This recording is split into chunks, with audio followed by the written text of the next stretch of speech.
Government doesn't create morality. No, but when hey, you remove them, when you remove God from the place where he's supposed to be within the divine order, something has to be the author of the morality of a society. I agree, and that's what happens. Right. Is that vacuum. But yes, in the meta narrative, God is the author of morality, not the government. But I want to make this point.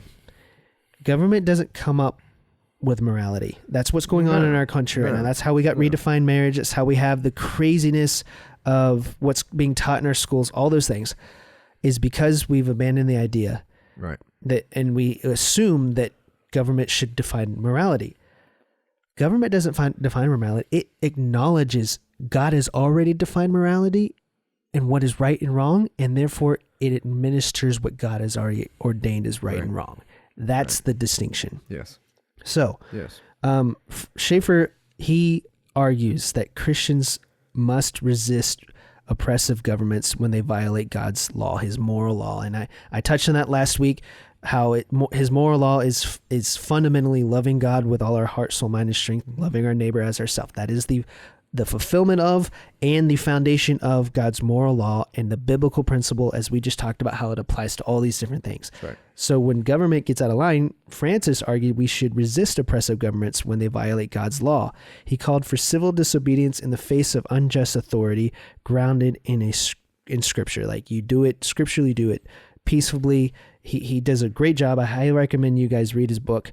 So that being said, though, I'm thinking here about, Martin Luther King Jr. He did that peaceful civil disobedience. That's the term.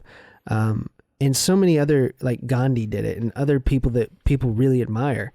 Well, that's when government gets out of line. It's not.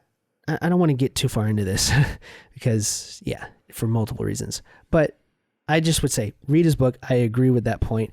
Yeah. But as you were talking, I wanted to touch on this point because when government becomes corrupt, it reminds me of another famous author who has a discourse in one of his books between two characters, and they're talking.